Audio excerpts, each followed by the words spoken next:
Another day, another video. Welcome back to the channel, everybody. Today we're watching The Big Bang Theory. This is the 9th episode of the 3rd season. Hope you guys have been enjoying it so far. If you'd like to watch today's full episode, it is available for free in the link in the description below.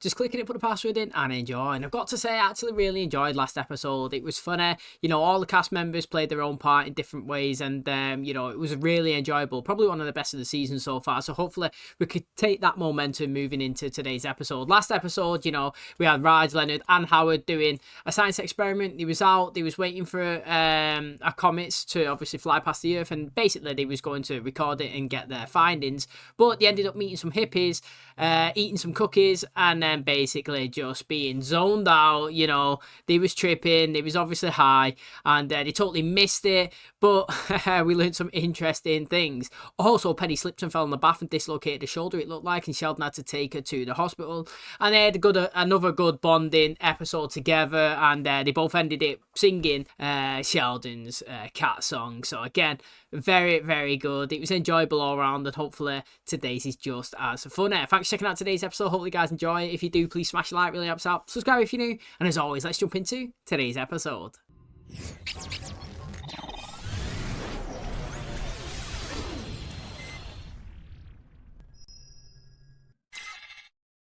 Two years later, there's a knock on the door. Guy opens it, and there on his porch is the snail who says, "What the heck was all that about?"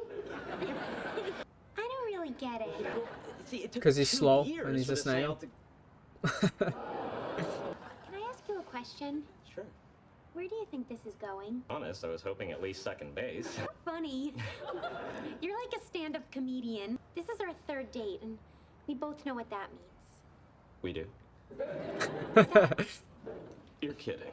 I need to know whether you're looking for a relationship or a one-night stand. It's not unheard of for a one-night stand to turn into a relationship. When you figure it out. In romance, as in show business, always leave them wanting more. What exactly does that mean?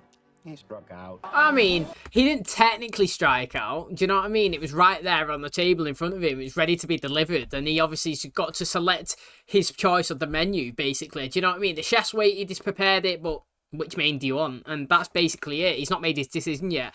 I actually think it's fair is what she was saying, to be honest. You want a one-night stand or a relationship? You know, she was saying, I'll let you pick. You know what I mean? You don't have to do it right now. You decide, and then we'll go forward. Now, why would you not want to be in a relationship? If it's just for sex, then why would you not go in a relationship? Because then you can have sex as much as you want. Do you know what I'm saying? Or if you want to just, if it's just for another name on the chalkboard, then, you know, Howard's not technically the type of person that should be doing that, because his record's not really massive anyway, is it? So I feel like just go with the relationship with him, see how it goes, and then if it don't go well, you could just say, look, we tried, it didn't work, let's move on. Hey, did either of you guys know that 3 dates with the same woman is the threshold for sex? Actually, I've never had 3 dates with the same woman.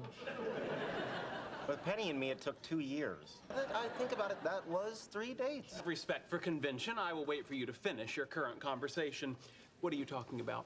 The cultural paradigm in which people have sex after 3 dates. Now, are we talking date the social interaction or date the dried fruit? Hey, Koopa, I hear you're going to be on the radio with Ira Fuedo from Science Friday next week.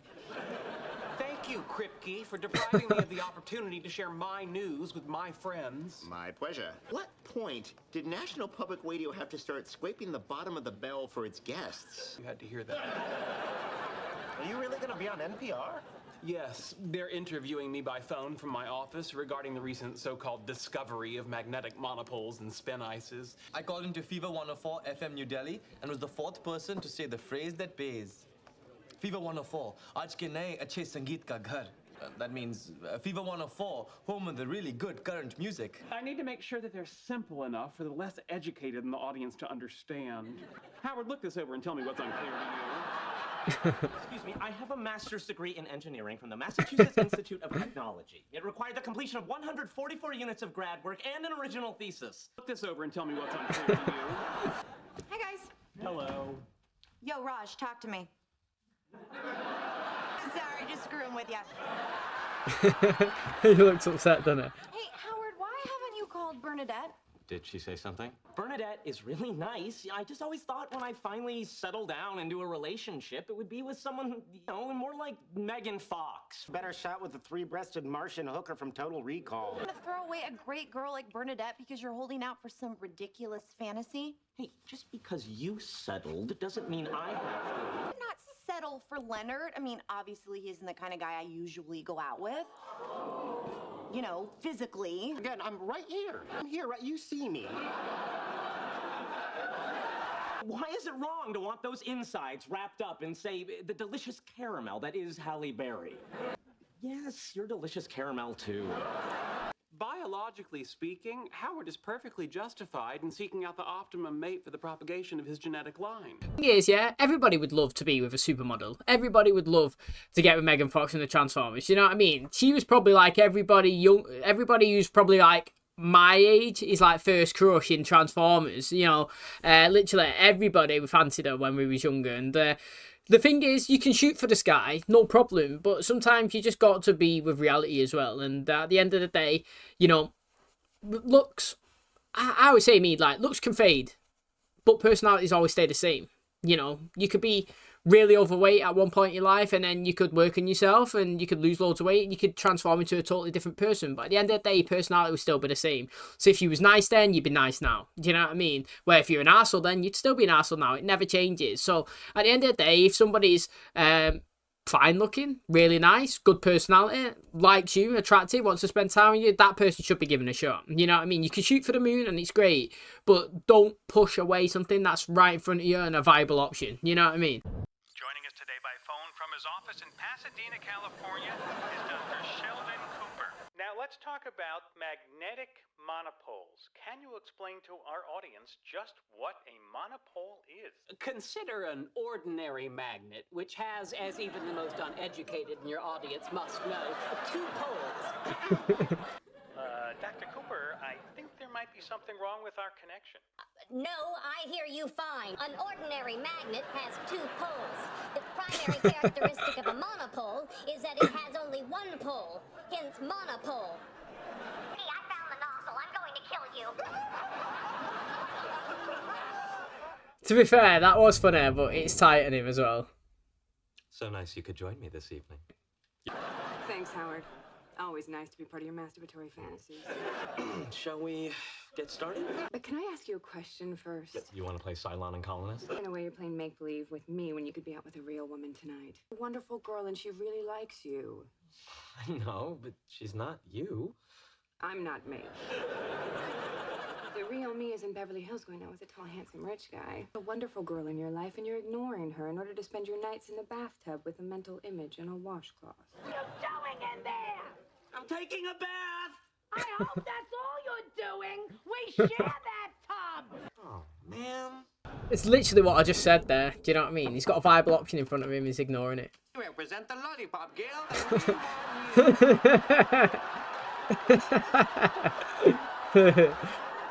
Did you laugh?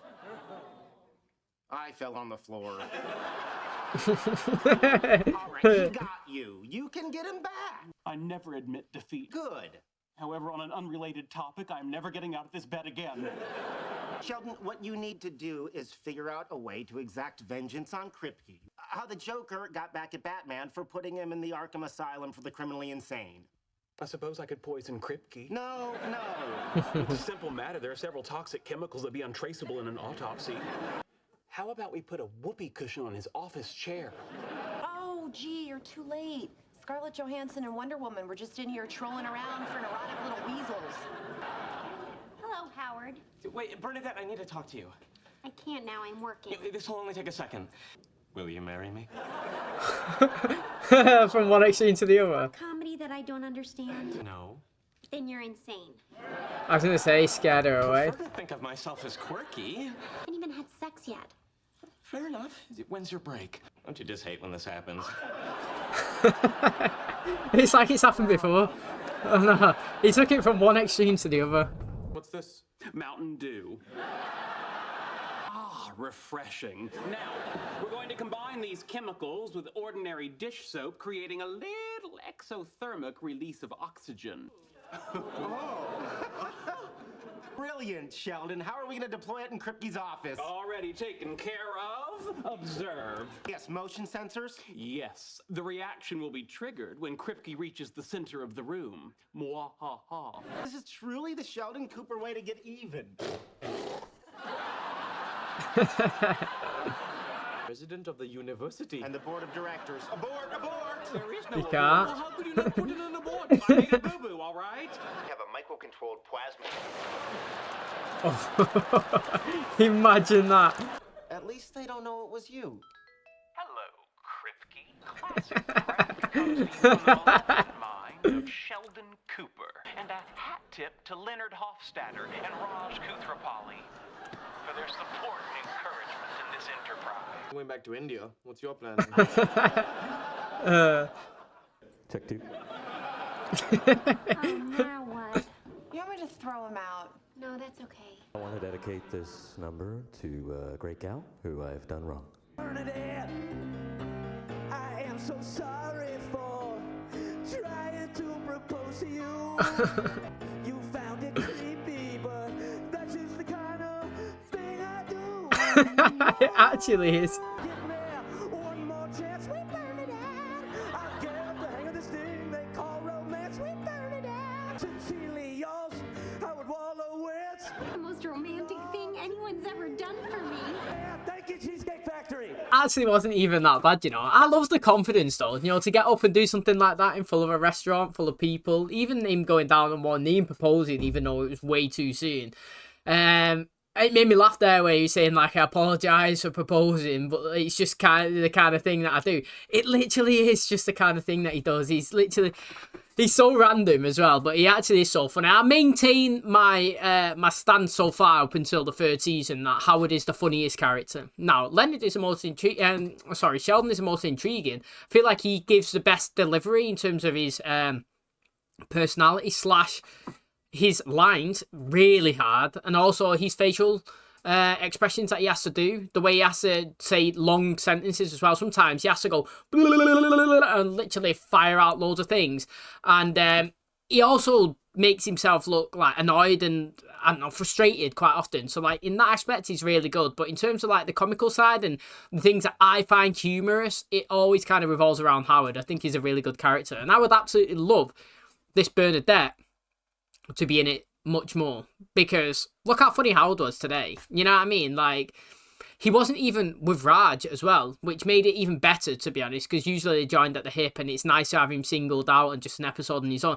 And I'm actually really happy that Bernadette's back in it. I'm not saying that I really liked Bernadette, but what I am saying is, you know, it wasn't a one episode. It wasn't just hello, goodbye. It was a back into it, you know. We did have a break of like 2-3 episodes before she was back reintroduced, but I'm all for it. I'm all game. If she's going to come in every 2-3 episodes, I'm loving it. Do you know what I mean? So, you know, big up to the show. I feel like the last 2 episodes have been really good. I've enjoyed it, and hopefully we stay on this course because we'll be in for a good end of the season.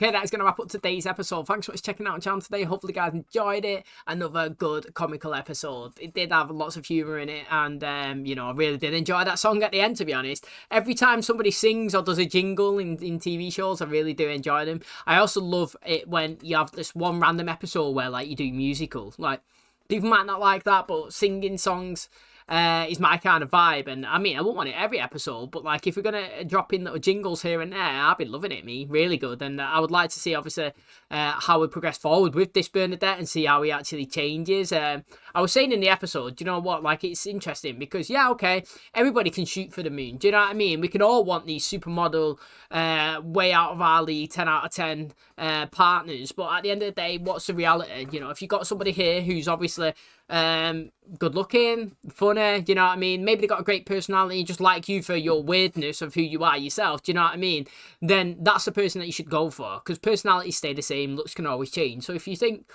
that, you know, maybe this person's not the best looking, but they're really funny or they're really great, then give them a chance, you know what I mean? You'd be surprised. And you know, Howard there nearly threw away a good thing because he wanted to sit in his bathtub and have, you know, a fantasy, you know what I mean? And not living the reality. And it's good that he's gone back and he's obviously has to back out. Now, he done it wrong, but she's actually enjoyed the last bit jingle at the end. So I'm excited to see, obviously, these two. Maybe go on some more dates or what we do with them. But also, I thought the prank that Sheldon done was decent. And, you know, it's like in Home Alone. You know, we are now the sticky bandits. We are the wet bandits. It's like, mate, don't leave the trace behind. You know, it's easier for the police to just go back and see all the crimes that you committed, well, in Home Alone style. It's easy today, you know, if he dropped that in, basically it was like the Mars Rover one when Howard messed up. You know, they left no trace behind, and obviously at first he thought that something had happened really badly to it and he wanted to catch who it was, but then they found out that obviously it was discovery of life on Mars, and then Howard's wounded about it. But at the end of the day, it was still unknown who was taking part.